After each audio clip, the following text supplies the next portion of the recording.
The last rays of afternoon sun filtered through the tall windows of Lancaster University's East Wing, casting long shadows across the polished floor of the music hall. Elise Harrington's laughter echoed through the room as she lounged against the gleaming black grand piano, surrounded by her usual crowd of admirers.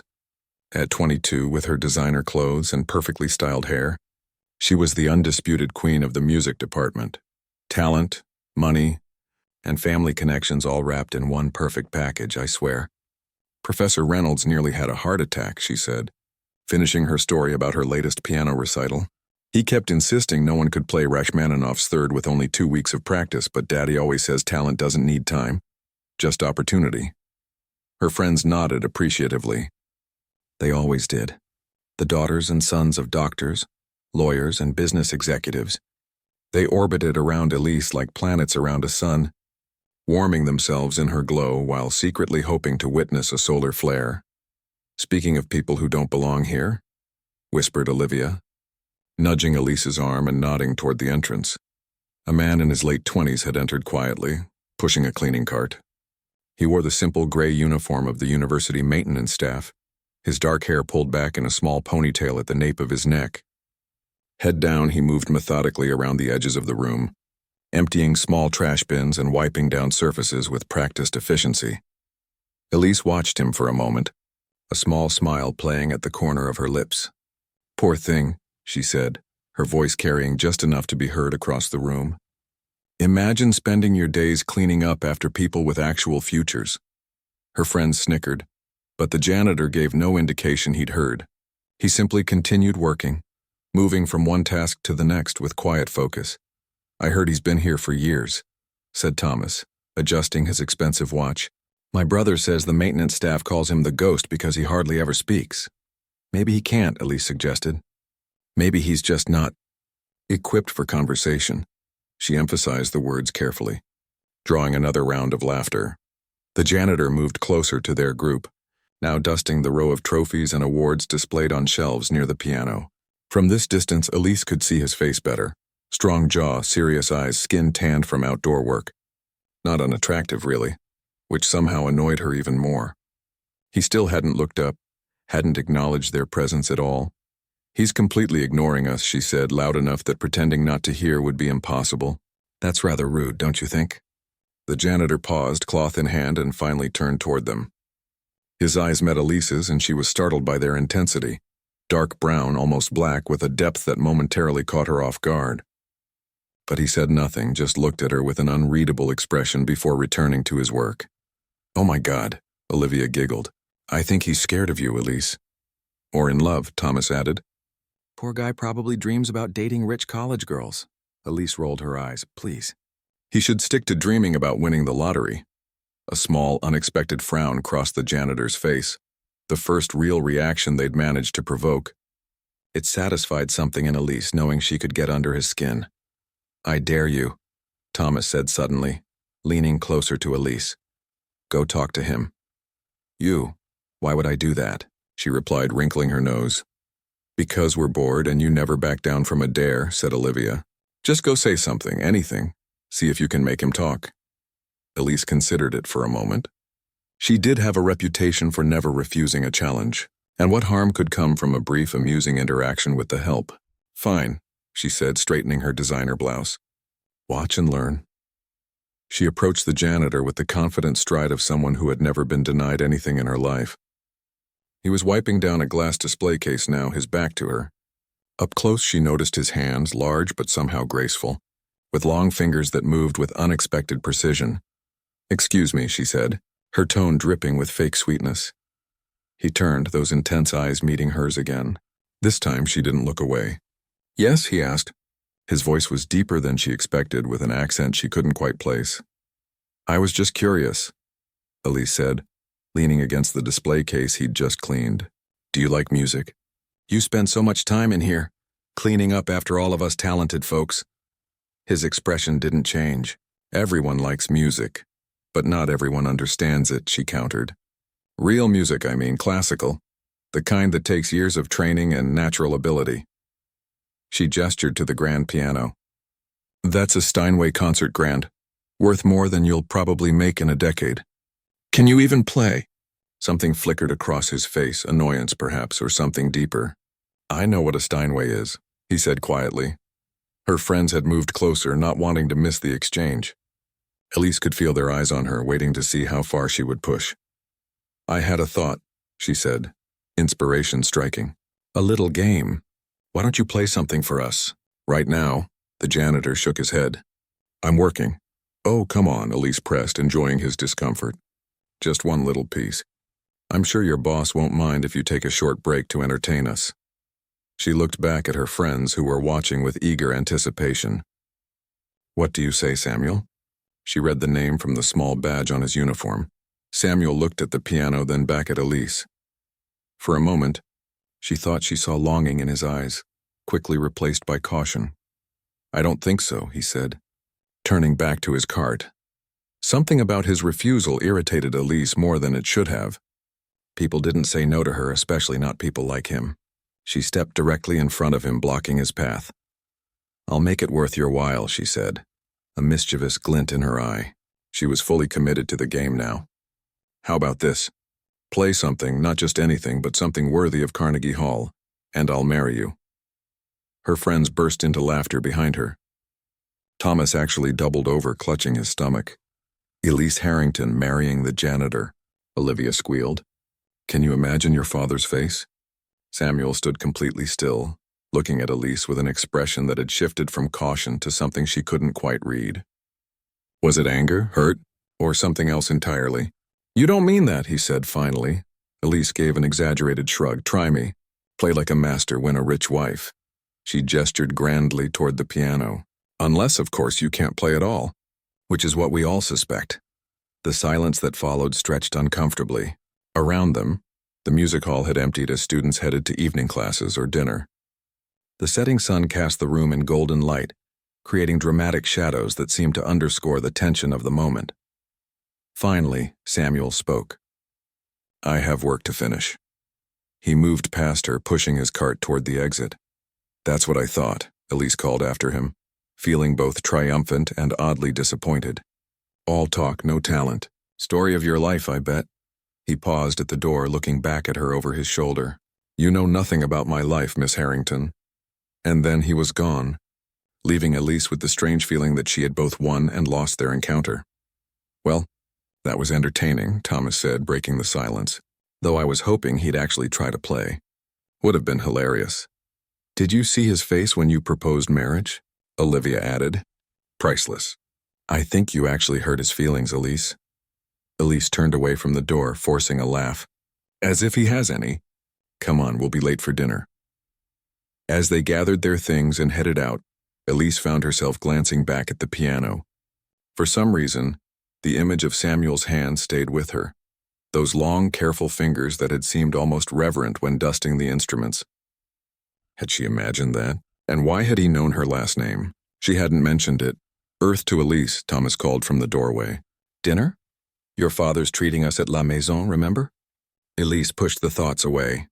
Coming, she said, hurrying to join her friends. Behind them, the music hall grew quiet as darkness settled over the campus.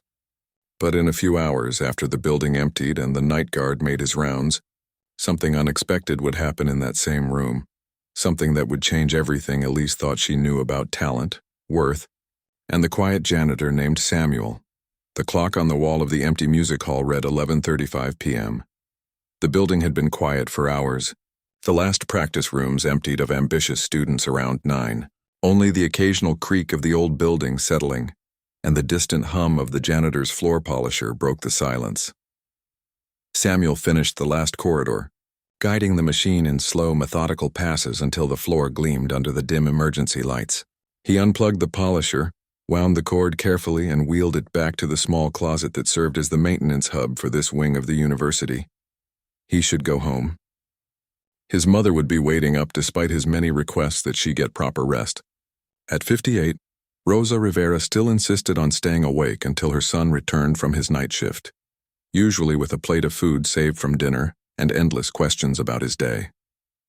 She worried too much, but Samuel could hardly blame her. They had lost too much already. Instead of heading to the exit, however, Samuel found himself walking back toward the main music hall. He did this sometimes, not often enough to create a pattern someone might notice, but regularly enough to keep himself sane. Tonight, after the encounter with Elise Harrington and her friends, he needed it more than usual. The grand piano sat in the center of the performance space, its polished surface reflecting the security lights that cast a soft glow throughout the room. Samuel stood in the doorway for a long moment, listening for any sounds that might indicate he wasn't alone. Satisfied that the building was empty, he stepped inside, quietly closing the door behind him. The room felt different at night. During the day, it was filled with the sounds of practice, instruction, and the casual cruelty of privileged young people who had never known real struggle. But at night, it became almost sacred, a temple of possibility where Samuel could briefly reclaim the person he had once been. He approached the piano with reverence, running his fingers lightly over its surface before sitting on the bench. The weight of the day, of Elise's mockery, of the endless physical labor, of the years of sacrifice seemed to press down on his shoulders. Play something worthy of Carnegie Hall, and I'll marry you. Her words echoed in his mind, both infuriating and darkly amusing. If she only knew. Samuel placed his hands on the keys, not pressing down yet, just feeling their cool smoothness beneath his fingertips. Then, starting softly, he began to play. The piece was Chopin's Ballade No. 1 in G minor, a composition that began with gentle, almost questioning notes before building to passionate, technically demanding passages that could reveal both the skill and soul of a pianist. Samuel had first played it at 14, had performed it at 17 to win a place at the prestigious Eastman School of Music, and had practiced it obsessively during the brief, shining months before his father's heart attack changed everything. Now, his fingers moved with the muscle memory of thousands of hours of practice, but also with something deeper, an emotional connection to the music that transcended technique. As the piece progressed, he allowed himself to be carried away by it, forgetting where he was, forgetting Elise, forgetting everything except the conversation between his hands and the piano. So absorbed was he in the music that he didn't notice the door opening slightly, didn't see the figure who stood watching, listening in astonishment. Professor David Chen had forgotten his annotated scores after the evening faculty meeting. Returning to retrieve them, he'd heard music coming from the main hall, music played with such mastery that he'd initially thought someone had left a recording playing. But recordings didn't build and breathe and interpret with such living emotion, and recordings certainly didn't come from the university's night janitor. The professor stood transfixed as Samuel reached the piece's thunderous climax, his entire body now engaged in the performance, his face transformed by complete immersion in the music. Chen had taught piano for 30 years, had judged international competitions, had seen some of the world's finest young talents perform, and he had rarely witnessed such natural musicality combined with flawless technique. When the final notes faded, Samuel sat motionless for several seconds, eyes closed, before the spell was broken by the sound of applause. His head jerked up, eyes wide with alarm. Professor Chen stepped into the room, still clapping slowly. "Extraordinary," the older man said, genuine amazement in his voice. "Absolutely extraordinary." Samuel stood quickly, nearly knocking over the piano bench.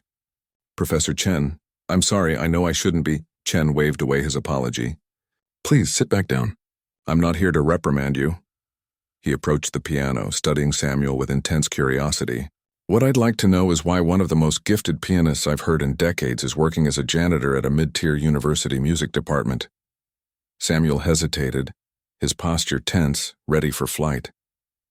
But something in the professor's expression, a simple human, respect that had been absent from his earlier encounter with Elise, made him slowly sit back. "Down, it's a long story," he said quietly.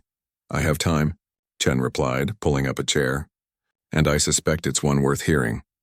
And so in the empty music hall just before midnight, Samuel told his story, how he had been a prodigy, discovered playing his grandmother's old upright piano in their small apartment in Queens, how scholarships had taken him through music school and led to an acceptance at Eastman with a full ride, how his father's sudden death had left his mother alone with mounting medical bills and no income, how he had deferred his education to care for her, taking whatever jobs he could find.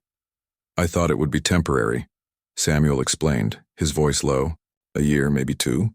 But then Mom was diagnosed with multiple sclerosis and—" He trailed off, shrugging slightly. "7 years later, here I am." Professor Chen had listened without interrupting, his expression thoughtful. And you've had no formal training during this time? No lessons, no guidance? Samuel shook his head. Just what I can teach myself. I practice when I can. Here sometimes when no one's around. There's a community center near our apartment that lets me use their old piano on Sunday mornings before church services. Yet you played that Chopin as if you'd been performing it at Lincoln Center for years. Chen mused. Tell me, do you know Liszt's Transcendental Etudes? I've worked through most of them, Samuel admitted. Numbers 4 and 5 give me trouble still. The professor laughed, a short, surprised sound. They give everyone trouble. Even Lang Lang struggles with those pieces. A small smile touched Samuel's lips. The recordings help. I listen while I'm working, memorize the phrasing, then try to reproduce it when I can get to a piano. Chen stood suddenly, pacing the small stage area. This is unacceptable, he declared. A talent like yours wasted on floor wax and trash collection? No, this won't do at all. Alarm flickered across Samuel's face. Please don't say anything, Professor. I need this job. My mother depends on... I'm not suggesting you quit, Chen interrupted. Not yet, anyway. But you must start playing again, properly, with guidance. He stopped pacing and faced Samuel directly. I want to teach you. Samuel stared at him. What? Private lessons. Here, after your shift, twice a week to start. Don't charge. I can't accept that, Samuel protested. Your time is valuable, and my time is mine to give as I choose, Chen said firmly. And frankly, teaching someone with your natural gifts would be more pleasure than work. His expression softened slightly. Besides, I haven't felt this excited about a student in years. The department sends me one cookie-cutter competition winner after another, all technique and no heart. But you, he gestured toward the piano, you have both. Samuel looked down at his hands, calloused now from years of manual labor, but still capable of creating beauty. A long-buried hope flickered in his chest, dangerous in its intensity. What would be the point? He asked almost to himself. Even if I improved, even if I got back to where I was before. I'm 28, Professor. Too old to launch a performance career, too poor to go back to school full-time. Chen sat down again, leaning forward intently. First, 28 is not too old. Some of the greatest pianists didn't find success until their 30s or later. Second, there are other paths. Teaching, accompanying, session work. He paused, then added more gently. And third, isn't the music itself reason enough? The joy of playing, of mastering new pieces, of expressing what can't be said in words. Samuel was silent for a long moment. Then he looked up, meeting Chen's gaze with new resolve. Tuesdays and Thursdays? He asked. After my shift ends at 11? Chen smiled broadly. Perfect. We'll start tomorrow. He extended his hand and Samuel shook it firmly. And Samuel, bring something challenging. I want to see what you're really capable of. As they left the building together, the professor still chatting animatedly about repertoire possibilities, Samuel felt lighter than he had in years. The weight of Elise's mockery, which had hung over him all evening, seemed to have dissolved, replaced by something like hope. He had no idea that in 6 weeks' time, he would find himself facing her again, in circumstances neither of them could possibly anticipate. 6 weeks passed in a blur of late-night lessons, blistered fingers, and renewed purpose. Samuel arrived at Professor Chen's office each Tuesday and Thursday night with the eagerness of a man rediscovering a piece of himself, long thought lost. For 2 hours, the outside world, his exhaustion, his financial worries, the constant struggle disappeared, replaced by scales, arpeggios, and increasingly complex pieces that pushed the limits of his abilities. Again, Chen would say, his critical ear catching the slightest hesitation or missed nuance. Feel the transition here. It should flow like water, not jump like a startled cat. Samuel would nod, adjust his position, and begin again. Unlike many students who chafed under such exacting standards, he welcomed them. Each correction was a gift, each demanding session a chance to reclaim the musician he had once been destined to become.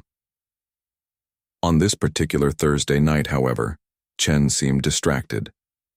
He paced the small office as Samuel worked through a particularly tricky passage of Beethoven's Appassionata Sonata, his mind clearly elsewhere. Something wrong, Professor? Samuel asked during a brief pause. Chen stopped pacing and sighed heavily. Anton Volkov. Samuel's eyebrows rose.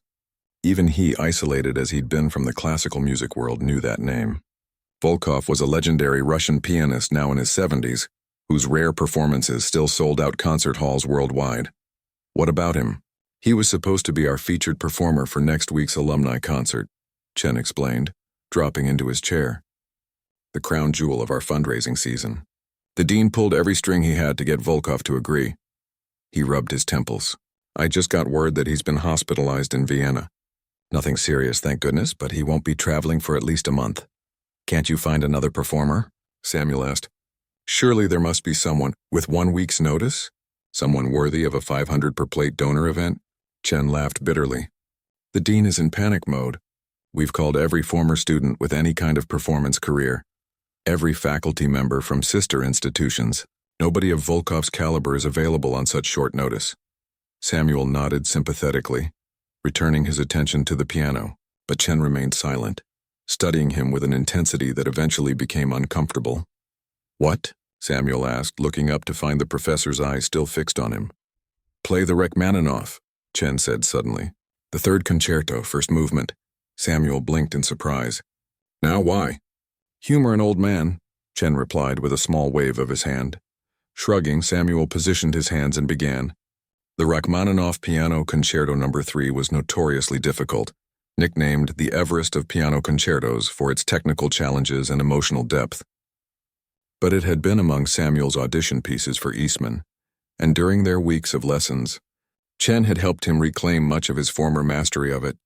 He played without sheet music, his eyes closed at times, letting the familiar complexity of the piece fill the room. When he finished, Chen was sitting perfectly still, a strange expression on his face. What would you say? The professor asked carefully. If I told you I might have a solution to our Volkov problem, Samuel laughed. I'd say I hope it's a good one for your sake. Then, as Chen's meaning dawned on him, his smile faded. Wait, you're not seriously suggesting? I am absolutely suggesting, Chen said, leaning forward in his chair. You could play the Rachmaninoff at the alumni concert. Samuel stood abruptly. That's insane. Why? You just played it beautifully. In your office alone with no orchestra, no audience full of wealthy donors expecting to hear one of the greatest living pianists. Chen waved away his objections. The orchestra has been rehearsing with Volkov's recordings for weeks. They know the piece cold. And as for the audience, he smiled slyly. They don't have to know who you are. Samuel stared at him. What do you mean? We bill you simply as a special guest artist. No name, no biography in the program. Just music. Chen's eyes gleamed with excitement. Think of it, Samuel. No expectations, no preconceptions. Just you and the piano and an audience experiencing your gift with completely open minds. And when they recognize the janitor who cleans their buildings? Samuel countered. What then? You'd be surprised how invisible service workers are to people like our donors, Chen said, a hint of bitterness in his tone. Most of them have never looked directly at you, and those who have certainly wouldn't expect to see you on stage in a tuxedo. Samuel began pacing now, his mind racing. This is crazy. I haven't performed publicly in 7 years. I've never played with a full orchestra. I'd need weeks of practice to get the piece performance ready. We have 6 days, Chen replied calmly. The orchestra has a final rehearsal Monday afternoon. You can join them then, and my job. I can't just take time off. I've thought of that too. I'll speak with building services. Tell them I need specialized help preparing the concert hall, which is true in a manner of speaking. Chen's expression grew more serious. Samuel, you know as well as I do that this piece is already in your bones. Yes, you need practice, but what you really need is to believe it's possible. Samuel stopped pacing and looked at his hands. Workers' hands now, but still a musician's in their structure, in their capability, in their memory. Why are you doing this? He asked quietly. Why take such a risk? Chen was silent for a moment. When I was about your age, he finally said, I had an opportunity to perform with the Beijing Symphony. A last-minute replacement much like this. I was terrified, convinced I wasn't ready. His eyes grew distant with memory. My teacher told me I was, but I didn't believe him. I declined, sure that another opportunity would come. He looked up at Samuel. It never did. That's the nature of our business. Sometimes you get exactly one moment that could change everything. The weight of those words hung in the air between them. I don't know, Samuel said. though something in his chest was already saying yes. Yes, yes, sleep on it, Chen advised, standing to gather his papers. Let me know your decision tomorrow. But Samuel, he paused at the door. Don't let fear make this decision for you. 5 days later, Samuel stood in a small backstage room, adjusting the bow tie of a rented tuxedo that fit surprisingly well. Around him, orchestra members warmed up, creating that peculiar cacophony that somehow always resolved itself into perfect harmony once the conductor took the podium. Yesterday's rehearsal had gone better than he'd dared to hope. The orchestra, professionals who played with the city symphony when they weren't teaching, had been skeptical at first, but by the end of the run-through, several had approached him with genuine compliments and curious questions about where he'd studied. Ready? Professor Chen appeared in the doorway, himself resplendent in formal wear. No, Samuel answered honestly, but I'm going to do it anyway. Chen smiled broadly. That's the spirit. Through a crack in the curtain, Samuel could see the concert hall filling with the university's wealthiest donors and most distinguished alumni. He scanned the crowd nervously, wondering if, there, third row, center section, Elise Harrington sat beside an older couple who could only be her parents. The same golden hair, the same confident bearing. She was laughing at something, completely unaware of what was about to happen. Samuel's stomach tightened. Part of him, a small, petty part he wasn't particularly proud of, relished the thought of her shock when she realized who was playing. But another part feared her reaction, feared falling short, feared proving right her assumption that someone like him didn't belong on a stage like this. 2 minutes, the stage manager called. Chen squeezed Samuel's shoulder. Remember what we discussed? Start with your eyes closed if it helps. Just you and the music, nothing else exists. Samuel nodded, taking deep breaths to slow his racing heart. He'd barely slept all week, dividing his time between his regular work, caring for his mother, who thought he was helping with special preparations for the concert, and practicing obsessively on the grand piano after hours. His fingers were sore, his back ached from tension, and his nerves felt like live wires. Yet beneath the fear pulsed something stronger, the knowledge that this was what he was born to do. The audience applauded as the dean took the stage to make his opening remarks. Samuel couldn't make out the words over the rushing in his ears, but he caught phrases like unfortunate circumstances and honored to present. And finally, our special guest artist for this evening. That was his cue. As the applause rose again, Samuel stepped onto the stage. The lights were blinding after the dimness backstage. He walked to the piano as he'd practiced, back straight, steps measured, face composed despite the thundering of his heart. He bowed to the audience, nodded to the conductor, then seated himself at the magnificent Steinway concert grand. For a moment, he allowed himself a single glance toward Elise. She was leaning forward slightly, program in hand, a small frown of confusion on her face as she tried to place him. Then Samuel closed his eyes, placed his hands on the keys, and as the orchestra began the opening bars of Rachmaninoff's Third Piano Concerto, he let everything else fall away. The first notes flowed from his fingers, tentative at first, then with growing confidence as muscle memory and thousands of hours of practice took over. By the time he reached the first major theme, he had forgotten the audience, forgotten Elise, forgotten everything except the conversation between his hands, the piano, and the swelling orchestra behind him. When he opened his eyes during a brief orchestral passage, he saw Elise's face again, and the stunned recognition blooming across it as she finally realized exactly who was commanding the piano with such mastery.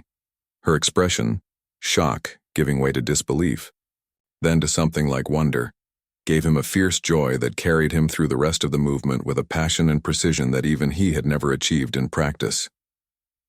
As the final triumphant chords rang out, the audience erupted. They were on their feet before the echo faded, their applause and cheers washing over Samuel like a cleansing tide. Through tear-blurred eyes, he saw Professor Chen beaming from the wings, the orchestra members stamping their feet in approval, and Elise still seated, her hands frozen in mid-clap, staring at him as if seeing a stranger. In that moment, with music still singing in his blood and the audience's adoration surrounding him, Samuel finally felt like himself again, not the janitor, not the dutiful son, but the pianist he had always been meant to be. The backstage area buzzed with activity after the performance. Orchestra members packed away instruments, Donors and faculty mingled with glasses of champagne, and in the center of it all, Samuel stood slightly dazed, accepting handshakes and congratulations from a steady stream of people whose names he immediately forgot. Magnificent interpretation, one older gentleman said, pumping his hand enthusiastically. Reminded me of Van Cliburn in his prime. Where did you study? Asked a woman in an expensive black dress. Vienna, Moscow? Such passion in the cadenza, commented another. Simply breathtaking. Samuel thanked them all politely, still riding the high of the performance, still struggling to believe that he, the night janitor, the man who mopped their floors and emptied their trash, had just received a standing ovation from the university's most distinguished patrons. Professor Chen hovered nearby, beaming like a proud father and occasionally stepping in to deflect the more persistent questioners. The dean had already cornered him twice, first with effusive praise and then with pointed questions about Samuel's background that Chen had somehow managed to evade. You need to pace yourself, the professor murmured during a brief lull. They'll be talking about this performance for years. I still can't believe it happened, Samuel replied, his voice low. It feels like a dream. A dream you made happen through extraordinary talent and hard work, Chen corrected. And speaking of dreams made real, he nodded toward the backstage entrance where a familiar figure had just appeared. Samuel's heart jumped in his chest. Elise Harrington stood in the doorway, her expression a complex mixture of emotions he couldn't quite read. She was searching the crowd, and when her eyes landed on him, she froze for a moment before gathering herself and walking directly toward him. I should leave you to this, Chen said, squeezing Samuel's shoulder before discreetly moving away. Samuel straightened, suddenly acutely aware of his borrowed tuxedo and the thin sheen of perspiration still cooling on his forehead. He'd imagined this moment during his practice sessions, Elise's shock, her embarrassment, his triumph. But now that it was happening, he felt none of the smug satisfaction he'd anticipated. Just a strange, hollow nervousness. You're him? She said when she reached him, her voice barely audible above the surrounding conversations. You're really him? Samuel nodded, unsure what to say. All this time? She shook her head slightly as if trying to reconcile two incompatible realities. How is this possible? You clean the music building? Yes, he said simply. I do. A flash of something, embarrassment? Anger crossed her face. Why didn't you say anything that day? When we... She couldn't seem to finish the sentence. Would you have believed me? Samuel asked quietly. The question hung between them, its answer obvious in her silence. Of course she wouldn't have. No one in her world would believe that the silent man who emptied their garbage could play Rachmaninoff with the skill of a concert pianist. How did this happen? She finally asked, gesturing vaguely at the performance hall beyond the curtain. How did you end up playing tonight? Professor Chen discovered me practicing after hours, Samuel explained, keeping his voice low. He's been teaching me privately for the past 6 weeks. When Anton Volkov canceled, he suggested me as a replacement, without telling anyone who you really are. It wasn't a question. Would you have come if the program listed Samuel Rivera, university janitor, as the featured performer? Again, her silence was answer enough. A waiter passed with a tray of champagne flutes. Elise took one with a distracted thank you and drank half of it in one swallow. I need some air, she said abruptly. This is all a bit overwhelming. Before Samuel could respond, she turned and walked quickly toward a side door that led to a small courtyard. After a moment's hesitation, he followed her. Outside, the autumn evening was cool and clear, the courtyard lit by decorative lanterns that cast a warm glow over stone benches and carefully maintained flower beds. Elise stood with her back to him, arms wrapped around herself, looking up at the stars. I've been playing piano since I was 4, she said without turning around. My father hired the best teachers money could buy. I practiced for hours every day. Won competitions, performed at Carnegie Hall when I was 16. She laughed, a brittle sound with no humor in it. And I will never, ever play like you just did. Samuel moved to stand beside her, careful to maintain a respectful distance. You're very talented from what I've heard. Now she did look at him, surprise evident in her expression. You've heard me play, he nodded. Sometimes during your practice sessions. I'm usually cleaning the adjacent hallway. And what did you think? The question seemed torn from her. as if she both needed and dreaded his answer. Samuel considered his words carefully. "You have excellent technique," he said honestly. "Precision, control, all the foundations are there. But," she prompted, hearing the unspoken qualification, "but," he hesitated, then decided she deserved the truth. "When you play, it sounds like you're trying to impress someone, like you're performing for judges rather than connecting with the music." Elise's face flushed. For a moment he thought she might snap at him or storm off. Instead, she sank onto a nearby bench, the fight suddenly gone from her posture. "My father," she said quietly. "I'm always playing for my father." Samuel took a seat on the bench as well, leaving space between them. "Robert Harrington, the concert pianist? You know him?" She seemed surprised again. "Of him," Samuel corrected. "Anyone who studies classical piano knows his recordings. His Chopin interpretations are legendary." Elise looked down at her hands. Elegant fingers with perfectly manicured nails, so different from Samuel's work-roughened ones. "Growing up with a legend isn't as glamorous as people think," she said after a moment.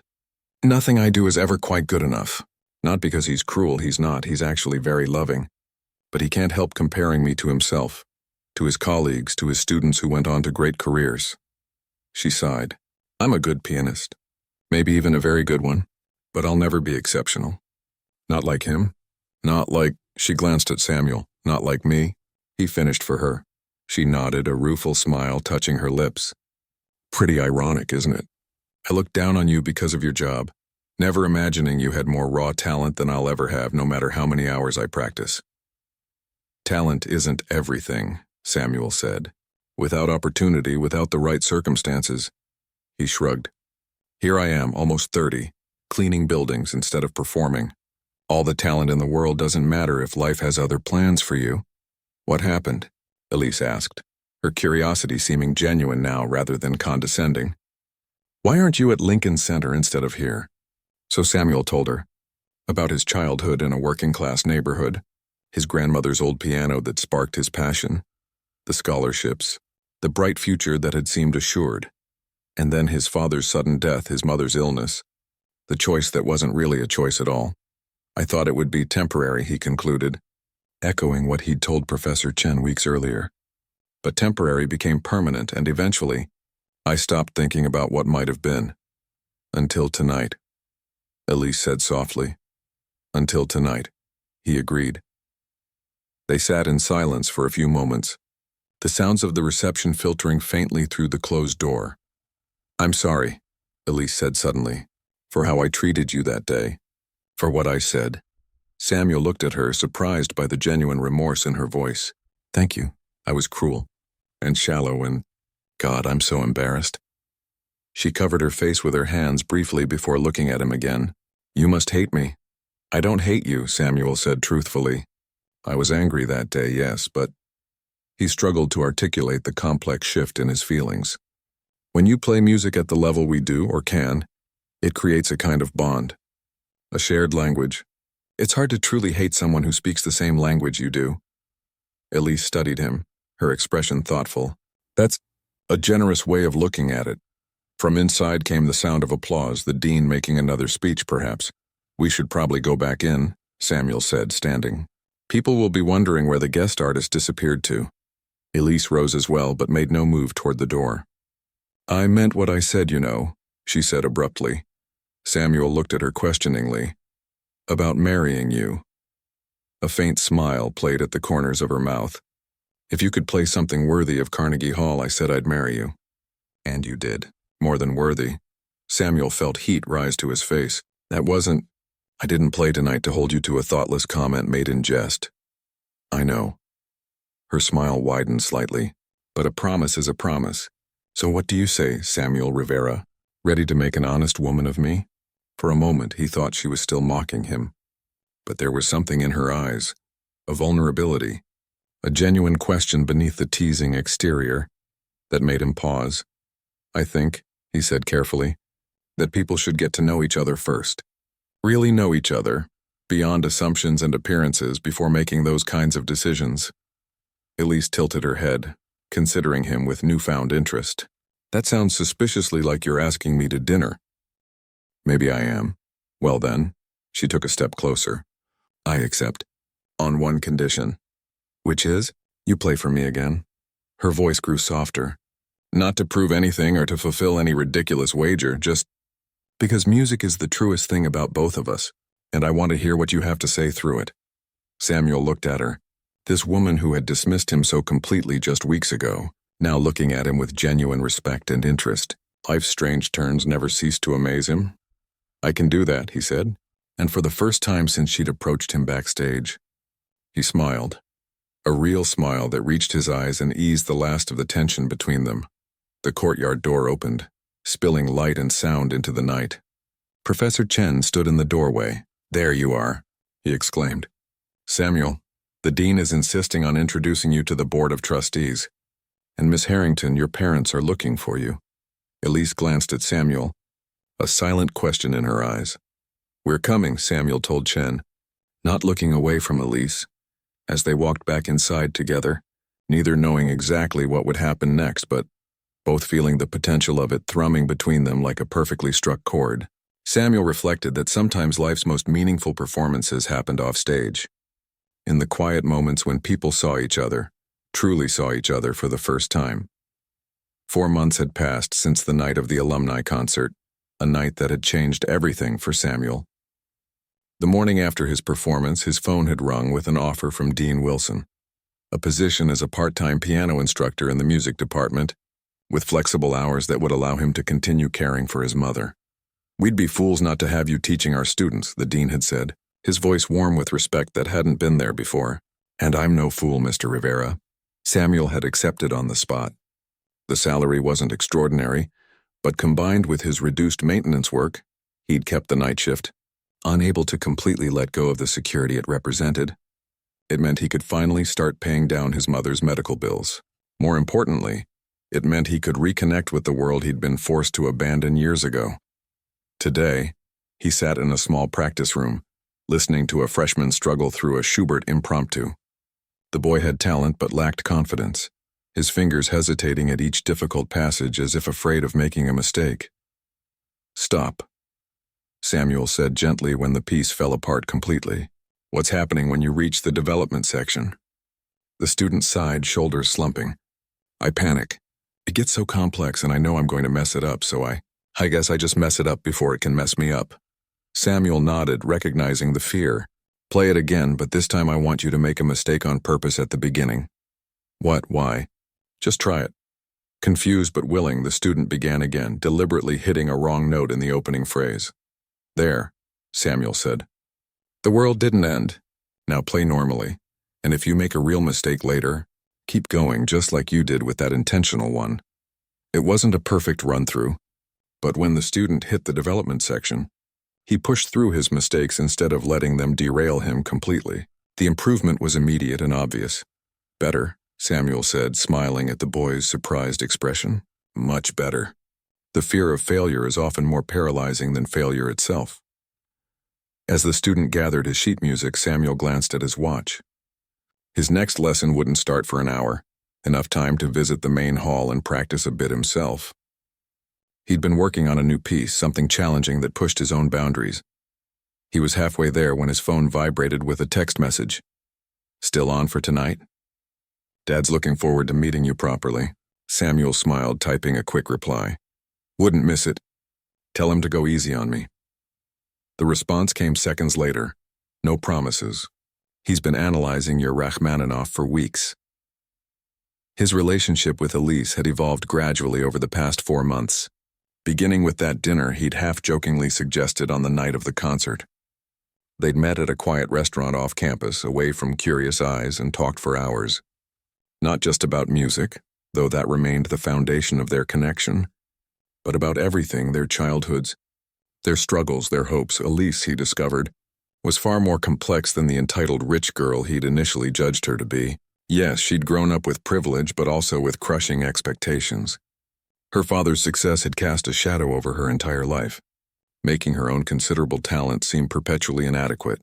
I've never played without hearing his voice in my head, critiquing every phrase, she'd confessed during their second dinner together. Even when he's not actually criticizing me, I'm doing it for him.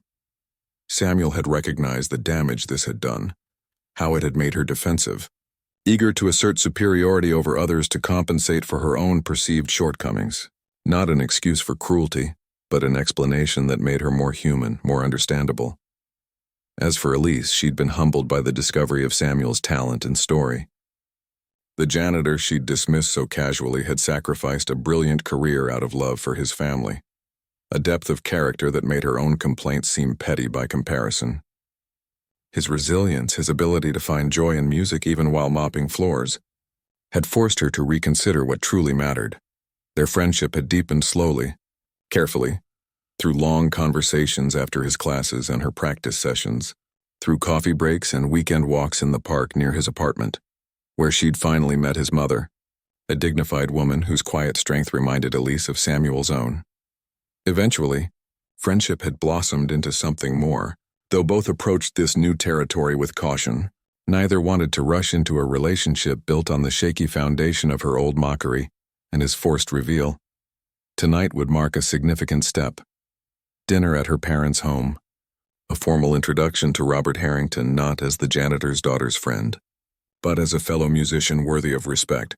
Professor Rivera? The voice pulled Samuel from his thoughts. He turned to find Professor Chen approaching, a newspaper in hand. "I've asked you to call me Samuel," he reminded his former teacher, now colleague. "What's that?" Chen's face split in a wide grin as he handed over the paper, folded open to a specific page. "See for yourself." Samuel scanned the article, his eyes widening. "The Clifford Foundation Young Artist Competition. You submitted my name?" "With a recording of your alumni concert performance," Chen confirmed. "And they want you to audition. The age limit is 30, so you just qualify." Samuel stared at the paper, a mix of emotions washing over him. The Clifford was prestigious, its winners guaranteed concert bookings with major symphonies across the country. "I don't know," he said slowly. "My teaching schedule, my mother's care." "Both can be managed," Chen interrupted. "This is the opportunity you deserve, Samuel. The one that was taken from you years ago." Before Samuel could respond, the door at the end of the hallway opened, and Elise hurried in, her expression animated. "Samuel, I just heard—" She stopped when she saw the newspaper in his hand. "You already know." "Professor Chen just told me," Samuel confirmed. "You knew about this too?" Elise exchanged a glance with Chen. "We both did. I helped him select which recording to send." She moved closer, her eyes bright with excitement. "This is your chance, Samuel. A real chance at the performance career you should have had all along." Samuel looked between the two of them, touched by their belief in him, but still uncertain. "Even if I wanted to, and I'm not saying I do, the preparation would be intense. I'd need to practice for hours every day, prepare multiple pieces at competition level. And you'll have help," Elise said firmly. "Dad has already offered to coach you. He knows people on the selection committee. Not that you need any advantage there. Your playing speaks for itself. My mother has already told me she won't let you use her as an excuse," Elise cut in with a small smile. "I visited her yesterday. She said, and I quote, 'That boy has put his life on hold long enough. Tell him his mother orders him to pursue this opportunity.'" Samuel shook his head, a reluctant smile tugging at his lips. "You two have been busy." "We care about you," Chen said simply, "and we believe in your talent." The three of them stood in silence for a moment, the possibility of this new path hovering between them like a cord waiting to be resolved. "Think about it," Elise said gently, touching his arm. "That's all we're asking." 3 weeks later, Samuel sat at a different piano in a different hall, but with the same focused intensity he'd brought to the alumni concert. The Clifford Foundation preliminary audition was underway, and he had just finished his first piece, a Bach prelude and fugue that had flowed from his fingers with effortless precision. Now he prepared for his second selection, Chopin's Ballad No. 1, the piece he'd been playing the night Professor Chen discovered him. As he positioned his hands above the keys, he allowed himself a brief moment to reflect on the journey that had brought him here. In the front row, Elise sat beside her father, both watching with quiet support. Behind them was Professor Chen, and beside him, in a wheelchair but sitting proud, Samuel's mother, her face glowing with a joy that made all the years of struggle worthwhile. Their presence steadied him, reminded him that regardless of the competition's outcome, he had already won something far more valuable, a life reclaimed, a passion rediscovered, and people who saw him truly saw him for who he was. He began to play, and as always the music transported him. But this time there was a difference. This time he was not escaping his reality but embracing it, with all its unexpected turns and beautiful possibilities. As the last notes faded, as applause filled the hall, Samuel caught Elise's eye. She was smiling at him with such pride and affection that his heart swelled. How strange life was, how unpredictable its paths. Who could have imagined that her cruel dare, "Play and I'll marry you," would set in motion events that would lead not just to this moment of professional opportunity, but to a deeper connection than either of them had thought possible. Later, as they celebrated with a small dinner at his mother's apartment, Samuel's successful advancement to the final round of the competition, the following month adding sweetness to the occasion, Elise pulled him aside. "I have something for you," she said, pressing a small envelope into his hand. Inside was a ticket to Carnegie Hall, dated 6 months in the future. Samuel looked at her questioningly. "Dad pulled some strings," she explained. "If you win the Clifford, when you win, this will be your debut. A proper introduction to the world that should have known your name years ago." Elise. He was at a loss for words. "It's not charity," she said quickly, reading his expression. "It's an investment in extraordinary talent. Dad wouldn't have done it if he didn't believe in you completely." Samuel nodded, accepting this. Then, after a moment's hesitation, he asked the question that had lingered unspoken between them for months. "And that other promise? The one you made the day we met? Do you still feel bound by that?" Elise's expression softened. "No," she said gently. "Not because I don't want to keep it, but because if we ever reach that point, I want it to be a choice we both make freely. Not because of some thoughtless wager, but because we've built something real together." Samuel smiled, relief and affection washing over him. "I'd like that," he said softly. "To build something real." "We already are," she replied, taking his hand. "Every day." From across the room, Professor Chen raised his glass in a toast. "To second chances," he called out. "And to music, which brought us all together." "To music," they echoed. Glasses raised, and to Samuel surrounded by people who valued him for exactly who he was. The simple toast contained all the recognition he had ever needed, far more meaningful than any applause from strangers could ever be.